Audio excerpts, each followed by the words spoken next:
한국 리얼리티 방송계에서 효정이라는 이름을 언급할 때 사람들은 보통 영리하고 순진해 보이지만 실제로는 장난의 대가인 한 소녀를 떠올립니다. 그리고 익숙한 피해자는 항상 한 사람이었습니다. 바로 그녀의 오빠 박서진 씨입니다. 그는 우주에서 가장 진지한 남자이자 효정의 장난에 가장 언짢은 표정을 짓는 사람이었습니다. 하지만 서진 씨가 여동생에게 가장 크게 화를 냈던 사건이 평화로운 잠에서 막 깨어난 아침 7시에 일어날 것이라고는 아무도 예상하지 못했습니다. 모든 일은 전날 밤 두 사람이 살림남 촬영을 준비하며 집을 청소할 때부터 시작되었습니다.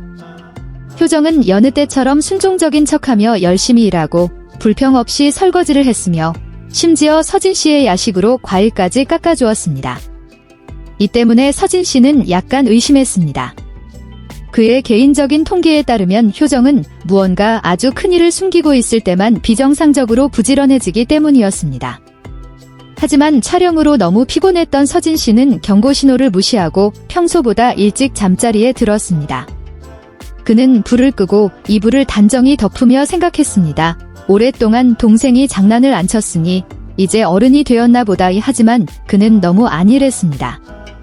다음날 아침 시계가 정확히 7시를 가리킬 때 서진 씨의 침실 창문으로 부드러운 햇살이 비쳤고 그는 천천히 눈을 떴습니다.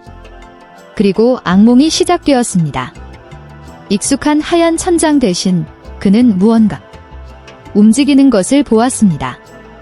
전등도 커튼도 아니었습니다. 바로 미니 한복을 입은 고민형 무리가 빨간 실에 매달려 그의 머리 위에서 운명의 회전목마처럼 빙글빙글 돌고 있었습니다. 서진 씨는 용수철처럼 벌떡 일어나 효정이 전날 밤 붙여놓은 천장고리에 머리를 부딪혔습니다. 그의 베개 옆에는 블루투스 스피커에서 사극 리믹스 음악이 흘러나오고 있었습니다. 배신이나 음모 장면에서 흔히 나오는 배경 음악이었습니다. 그리고 더 최악인 것은 그의 침대 발치에는 반짝이 펜으로 쓴 작은 쪽지가 있었습니다. 고민형 왕조에 오신 것을 환영합니다. 효정마마. 그는 소리쳤습니다. 효정아. 그 소리는 전쟁을 알리는 나팔 소리처럼 집 전체에 울려 퍼졌습니다. 효정은 부엌에서 시리얼 그릇을 들고 아무 일도 없었다는 듯 환하게 웃으며 달려 올라왔습니다. 오빠 일어났어요. 오늘 오빠가 좀 다르게 살아보고 싶어 할 것 같아서 제가 사극 분위기를 좀 연출해봤어요. 서진 씨는 그 순간 화가 나면서도 웃음이 나왔지만 끝까지 진상을 규명하기로 결심했습니다. 알고 보니 전날 밤 효정은 인터넷에서 새로운 환경이 잠에서 깬 후 인간의 뇌를 더 창의적으로 만드는 데 도움이 된다는 글을 읽었던 것이었습니다. 그녀는 즉시 생각했습니다. 우리 오빠는 창의력이 필요하니까 내가 오빠의 새로운 하루를 특별하게 시작하도록 도와줘야겠다. 그녀는 몰래 의자에 올라가 낡은 장갑과 깨끗한 주방 행주로 직접 만든 한복을 입힌 미니 고민형 7개를 매달았습니다. 각 인형에는 곰 왕세자, 곰 공주, 곰 재상이라는 이름이 있었고 심지어 반역자 곰도 있었습니다. 그녀는 또한 그의 옷장 앞에 전하의 조정은 여기서 시작됩니다 라고 적힌 작은 명패를 놓아두었습니다. 하지만 서진 씨를 가장 화나게 한 것은 고민형이 아니었습니다. 바로 그의 잠옷이 바뀌어 있었다는 점이었습니다. 익숙한 줄무늬 면 잠옷 대신 그는 연꽃이 수놓아져 있고 옷자락에는 새끼 용 2마리가 서로 얽혀있는 눈부신 레몬색 한복을 입고 있었습니다. 내가 자고 있을 때 어떻게 이걸 입힐 수가 있어? 그가 소리치자 효정은 태연하게 대답했습니다. 오빠가 너무 깊이 잠들어서 그냥 제가 갈아입혔어요. 5분밖에 안 걸렸습니다.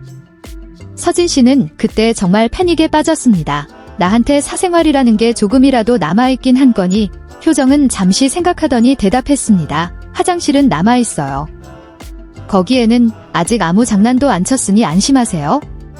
하지만 얄궂게도 그가 세수하러 화장실로 달려갔을 때 칫솔은 작은 그린보드로 바뀌어 있었고 거기에는 새로운 날 당신의 미소를 색칠하세요 라고 적힌 쪽지가 붙어 있었습니다.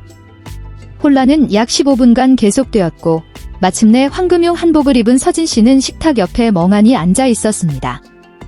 그의 앞에는 효정이 사죄의 의미로 끓여준 라면 한 그릇이 놓여 있었습니다.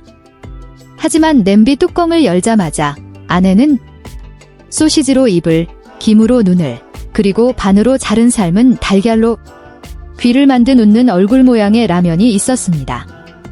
이걸 어떻게 먹으라는 거야? 그가 째려보며 물었습니다.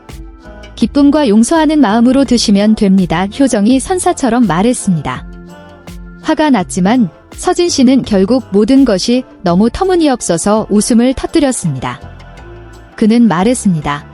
너는 아침부터 경찰에 신고하고 싶게 만드는 유일한 사람이야. 단지 고민형과 한복 때문에. 그날 아침 살림남 제작진이 촬영하러 왔을 때 눈부신 노란 한복을 입고 잠 부족으로 눈이 충혈된 서진 씨가 문을 열자 모두가 충격을 받았습니다. 그의 등 뒤에서는 효정이 순진한 표정을 지으며 말했습니다. 안녕하세요. 저희 조정은 준비되었습니다. 촬영 후 이 영상은 자칭부터 강제 코스프레 박서진과 출구 없는 희비극지라는 제목으로 소셜미디어에서 빠르게 퍼져나갔습니다.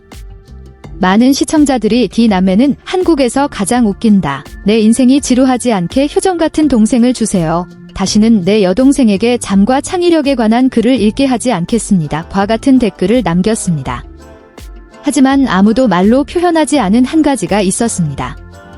아무리 화가 나고 황금용 한복을 입은 채 집을 나가 기차역까지 걸어가고 싶었더라도 하루가 끝날 무렵 서진 씨는 여전히 돌아와 효정과 함께 밥을 먹고 그녀가 자신의 소리치는 모습을 흉내낼 때 웃음을 터뜨렸으며 모두의 마음을 따뜻하게 하는 한마디를 했습니다.